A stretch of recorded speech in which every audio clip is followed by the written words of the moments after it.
is closing in, pretending we scared. Don't say a word while we dance with the devil. You brought a fire to a world so cold. We're out of time on a highway to never. Hold on, hold on, hold on, hold on.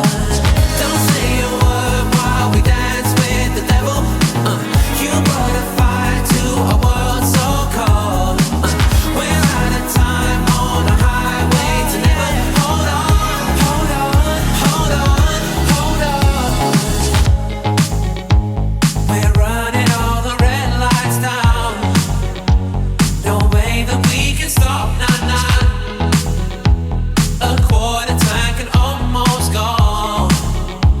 Pretending we're in love, but it's never enough. Nah, I wish we could take it back in time. Before we cross the line, now, now, now, and we see a storm is closing in. I reach out for your hand. Don't say a word while we dance with the devil. You brought a fire to a world so cold. We're out of time on a highway to never. Hold on, hold on, hold on, hold on, hold on.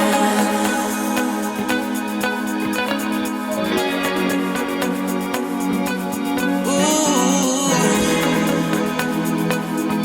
hold on, oh yeah.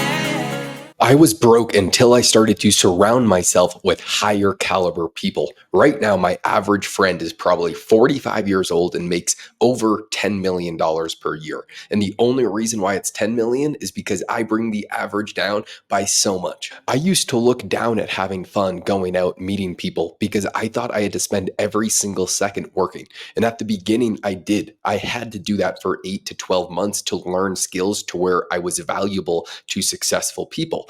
But even after that, once I had the skills, I looked down upon going out. I thought that if I wasn't working every single second of every hour, I was an utter failure. When I started working and then eventually hanging out with my first mentor, George Gammon, we never went out. He was just the most disciplined person I'd ever met in my entire life. He'd eat the exact same thing Monday through Friday. He'd work the exact same schedule. He would get everything done always. But then he brought me into his life. And he has incredible amounts of fun. Maybe once a month, his friends will come to town and we'll all party and we'll have a great time and we'll do such cool things. And I asked George, why is that? He said it really prevents burnout. When you are working incredibly hard every hour of every day, you need to allow yourself to have some fun once in a while, especially when you're hanging out with incredibly successful people. For example, what you saw in that first scene, we went to a wildly, wildly fancy party here in Medellin, Colombia, where I met somebody who today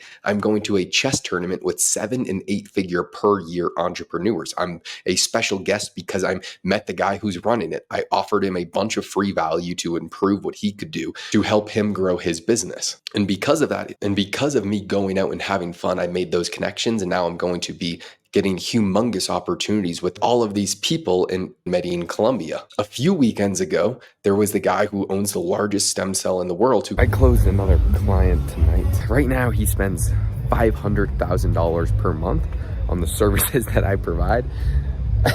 Came down and I was hanging out with. I eventually closed him as a client who's going to be by far my highest paying client. It's hard to even fathom. They just got their company evaluated for a few $1 billion. And all of that was a result from actually going out and having fun. Because you can start to have personal connections. You can start to have conversations. Last weekend, I went to dinner with someone who's now a new client. All of these are due to connections, who I surrounded myself with, and who I've managed to surround myself with gives me more opportunity than anything else in the world. Even if I was 10 times better at what I'm currently doing, I would be making less money if I didn't know the people that I know. There are just endless amounts of opportunity that come with it. And more so, you get to fast track a lot of the hardships when you're first starting your business. There's many things that go wrong. And because everything goes wrong for every single business, now I can just text or call any of my quite literally 100 friends who've already been in the exact situation that I'm in to allow me to fast track that growth. The real question arises, okay, Josh, I want this same type of network. How do you do that? For me now, it's For me now, I've developed the exact skill that every single one of these people want. My current business is I help very large businesses grow on social media so they can get more customers. The reason why every single person wants this is every business right now wants to grow an audience. They want to build their brand. They need marketing. And because I've been able to show such exceptional results for my clients and they talk about it to everybody, and I get introduced to all of these people and all of them want to work with me, there's this compounding effect of everyone asking for my help. And because I have given so many good favors and so much goodwill to so many people, that is a lot of value that they now want to hang out with me. They want to do things with me. But the key is I provide value for them without ever asking anything in return. In fact, I first started trying to the way I first got into it is I got my first mentor's logo tattooed on my leg. Took my first ever flight from Boston to Arizona. My first time on a plane, got his logo tattooed on my leg and begged him for a job for months on end. And that wasn't the only person. I was asking hundreds of people every single month if I could work for them for free, if I could pay them. None of it worked. Not until I got some literal skin in the game. And then what really compounded that to where now I have too many friends that are in incredibly high net worth. Now I have too many friends who are in incredibly successful situations. And then what really made that parabolic is I just went all in on solving a skill that every single one of these people wanted to where all of them want to hang out with me. And if I can offer some free value to them, they will offer infinite amounts back to me. The reality is most people just are not good enough at what they do to surround themselves with real A-class players. The first step that I think every person needs to learn is learn how to communicate their thoughts effectively. Because when you're at a room, when you're having dinner, when you're speaking with these people, maybe in front of a table of 10 people, you have to sound intelligent. You have to know what you are talking about. If you don't, they are not going to respect you. Appearances matter a ridiculous amount unless you have the credibility, but you don't have the credibility when you're just starting out.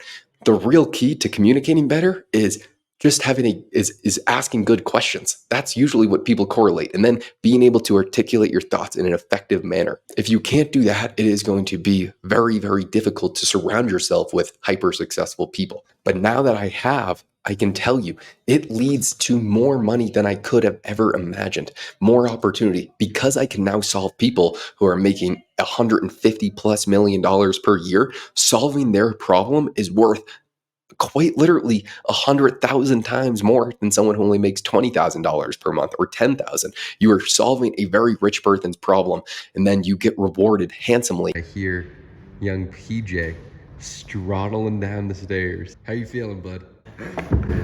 That was a rough night. That was awesome. How are you feeling? I'm ready to rally. Oh yeah, on a Sunday.